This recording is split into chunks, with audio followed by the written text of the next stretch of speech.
guys, I'm going to fly through these. I think I have 10 minutes and like 65 slides, so exciting. My name's Jeremy Kenisky. I'm on the executive team at Merge. If I take too long, you want to throw some at me on Twitter, you can find me there, Prof. Kenisky. You can also tweet us at Merge. So we're talking about creating the future of play and talking a little bit about our VR, AR ecosystem, the different products we have, both hardware and software. So first kind of silly question I want to ask you is how many of you remember the future? Kind of a silly question, right? I see there's a wide variety of ages in here, so probably different perspectives of what the future looked like. But you know what I mean. We're talking about things like the hoverboards, the DeLoreans, the communicators, light bikes, flying cars, robots that can speak 3,000 forms of whatever. We've got, Johnny Fives, these robots that are our friends and our helpers and things like that. Cybernetics, holodecks, holograms, interactive holograms, and then finally like being teleported and ultimately being transported to different places. So if you look at like where we are today, though, we're not that far off from these things, right? A lot of these things exist. The hoverboards of the world, these are kind of the more advanced ones, but you've seen the ones with the wheels on the sides that I can't seem to stand up on. We have DeLoreans, not quite time travel, but flying cars. Even here at CES, we've seen several flying cars being announced and autonomous taxis and things like that. Communicators, of course, have now become our Razrs and Sidekicks and now iPhones.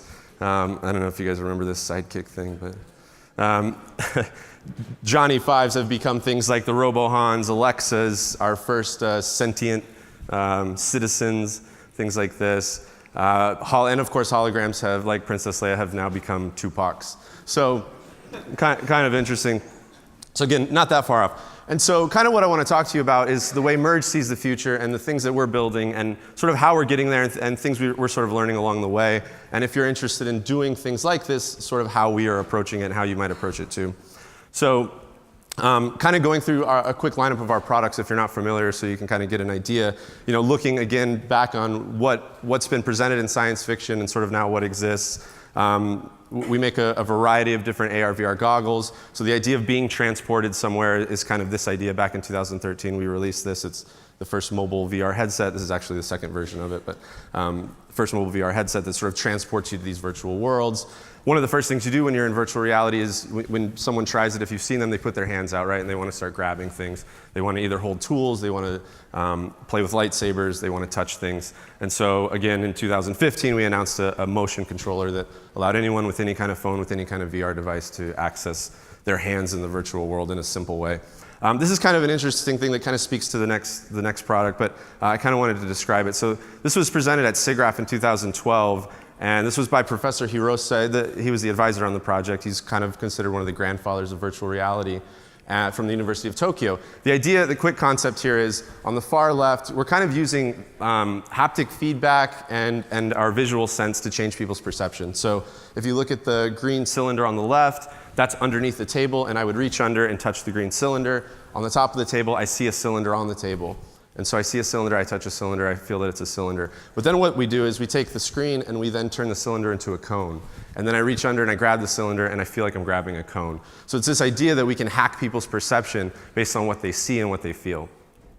So then moving into things like interactive holograms, we have between that research, other types of research, and then this idea, we have things like the Merge Cube, which allow you to hold holograms in your hand, which is really cool. And then just the other day, we announced this product, which is the Merge 6-off Blaster, which is the idea that I can put a phone in here in this blaster and positionally move around in an open world and play all kinds of cool games. So these are kind of our products. And so I think one thing that's interesting about Merge is, there it is a lot of us have worked in high technology for a long time, and just in the last 4 to 5 years have we been working in the kids space. And so I think what we've really tried to do is take this high technology and this research and sort of boil it down to something that anybody can understand and any kid can play with. And so I remember the first time I tried mobile AR, like in 2006 or 2007, trying it on one of the first phones that had a camera on it. It was really exciting to me. And so I think we've always looked for ways at Merge to take those ideas and deliver them to people on a scale where things like our cube are $15, where anyone can access it and anyone can play with it. So creating a kid-friendly experience. So some of the things a lot of people ask us why. You guys, I'm sure, have seen this chart. This is from Greenlight VR and Touchstone Research. A lot of people ask us why kids. If we're trying to democratize these types of technology, why do we pick kids? And I think the easy answer is because there's lots of them, and they all want it, and it's one of the largest addressable markets in the United States. So that's the easy answer. I think the harder answer is pretty much everyone on our team has kids in our demo. So I think creating things for people that you love and care about too is cool. So I'm going to quickly describe now our ecosystem and how it works. So it's really centered around the Miniverse. And so if you go to miniverse.io, it's a website that has all kinds of curated AR and VR content from developers all over the place. And so the Miniverse is the place where people go to explore these things and find these things. It's really backed up really by what's called Merge Labs. And so Merge Labs is an in-house development group that we have. And essentially, a product like the Blaster started out as 25 different products that we prototype with kids, and from hardware and software that we prototype with kids and let them sort of decide what they like and what they think is cool, and we iterate on that. I think a lot of people probably think that because you were a kid once, you know what kids like, and that's unfortunately not true. If you want to know what a kid likes, just go ask them. A lot of the things that appear in our software and hardware is from kids saying like, oh, I want to put a creature here, or I want to do this. And so a lot of those things end up going into our software and actually greatly, I think, increasing the value of the experience. The other part of the Miniverse that's important that feeds this Miniverse is a lot of the developers that work with us.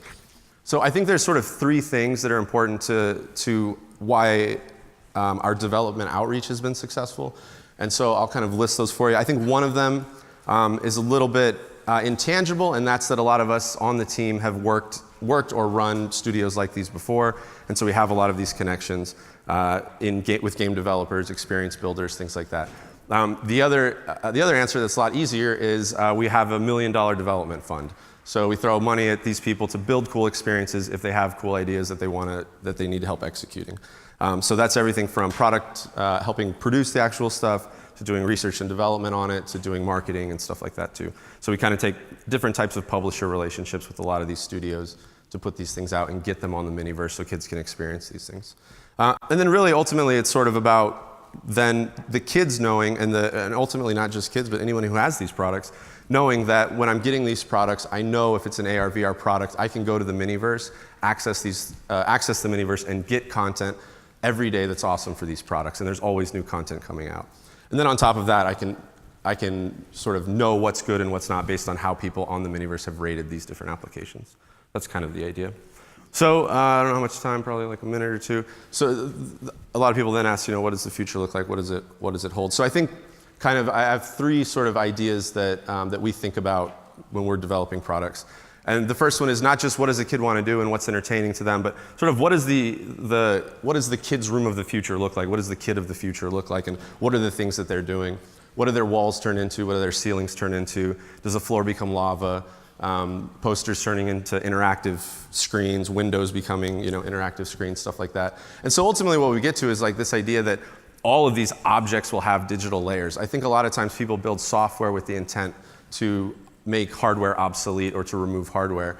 But that's not really the case. Physical things aren't going away. And so all of these things will have these digital layers. And I think what's important is to really consider, they were kind of touching on it just on the last panel, you really have to design your products around the physical product and the digital product going together. I bought a pack of bicycle playing cards the other day for the house that we're at, and just so we could play cards at night. And it said on the thing, free app, and I was like, why do I need an app to play with playing cards? It just doesn't make any sense.